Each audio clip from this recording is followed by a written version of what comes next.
আসসালামু আলাইকুম viewers, welcome to my kitchen. আজ আমি আপনাদেরকে তৈরি করে দেখাবো মুচমুচে ফুলকপির পাকোড়া।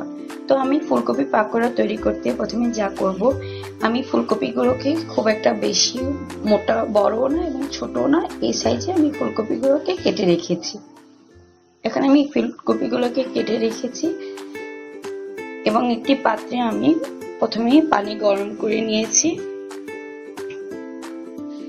এবং সাথে গরম পানিতে সামান্য লবণ দিয়ে পানিটাকে ফুটিয়ে নিয়েছি। এখন আমি কাটা ফুলকপিগুলোকে গরম পানিতে ছেড়ে দিব।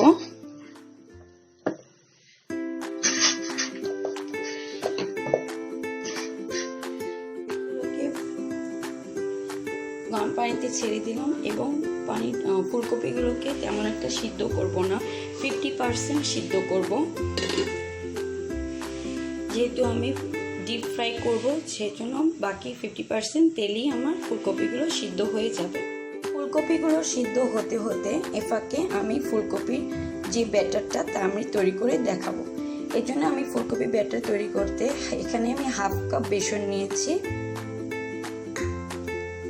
এবং হাফ কাপের থেকে সামান্য একটু কম ময়দা নিয়েছি।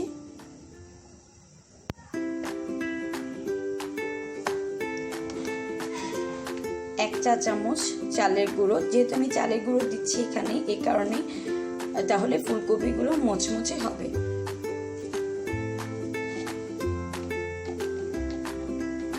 এক চা চামচ মরিচের গুঁড়ো, আপনারা কেউ ইচ্ছে করলে হলুদ গুঁড়ো দিতে পারেন, এটা যার যার পছন্দ অনুযায়ী।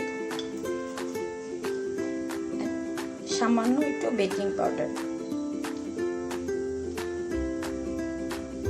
এবং স্বাদ মতো লবণ। আমি লবণ খুব একটা বেশি দিব না, যেহেতু আমি ফুলকপির পানি গরম করার সময় ওখানে একটু সামান্য লবণ দিয়েছি, তার জন্য আমি এখানে ব্যাটারে হালকা লবণ দিব। এখন আমি এতে পরিমাণ মতো পানি দিয়ে ব্যাটারটাকে গুলিয়ে নিব।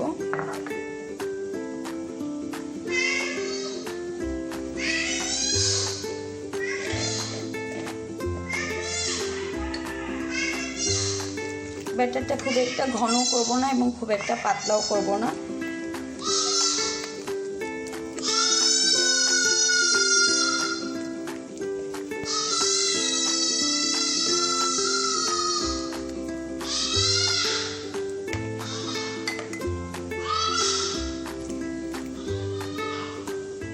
এখন আমার ফুলকপিগুলো সিদ্ধ হয়ে গিয়েছে, এখন আমি ফুলকপিগুলোকে তুলে নিব।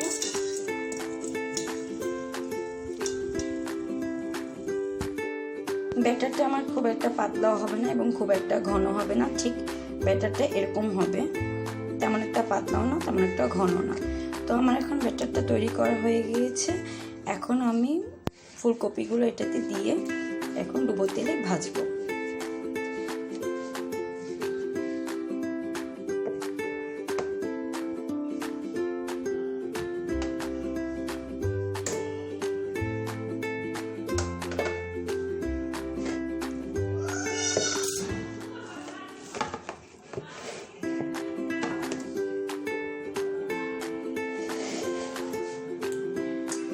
এখন আমি ফুলকপিগুলো ব্যাটারে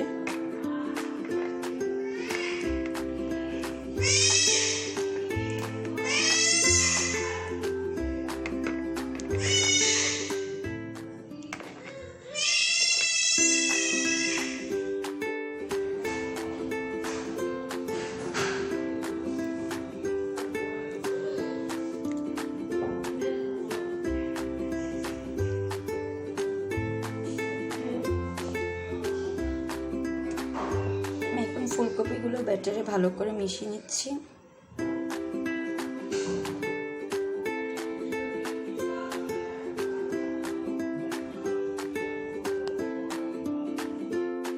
আমি আরেকটি পাত্রে প্যান গরম করে নিয়েছি, এখন ফুলকপিগুলো আমি ডুবো তেলে ভেজে নেব।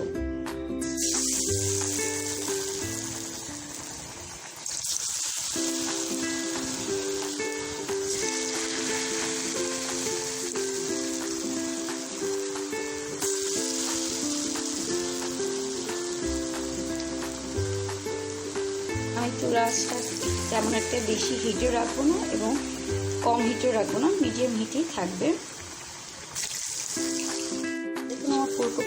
প্রায় মুচমুচে হয়ে এসেছে এবং ভাজা হয়ে গিয়েছে।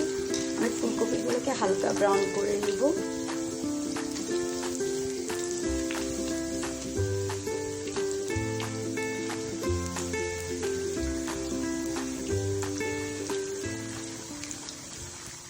হয়ে গেল তো ভিউয়ার্স, তৈরি হয়ে গেল আমার মুচমুচে ফুলকপির পাকোড়া। আশা করি আমার এই ভিডিওটি সকলেই খুব পছন্দ হয়েছে এবং পছন্দ থাকলে আমার এই ভিডিওটি অবশ্যই আপনারা লাইক অ্যান্ড কমেন্টস করে জানাবেন এবং বেশি বেশি ফ্রেন্ডস অ্যান্ড ফ্যামিলির সাথে শেয়ার করবেন। Thank you. আল্লাহ হাফেজ।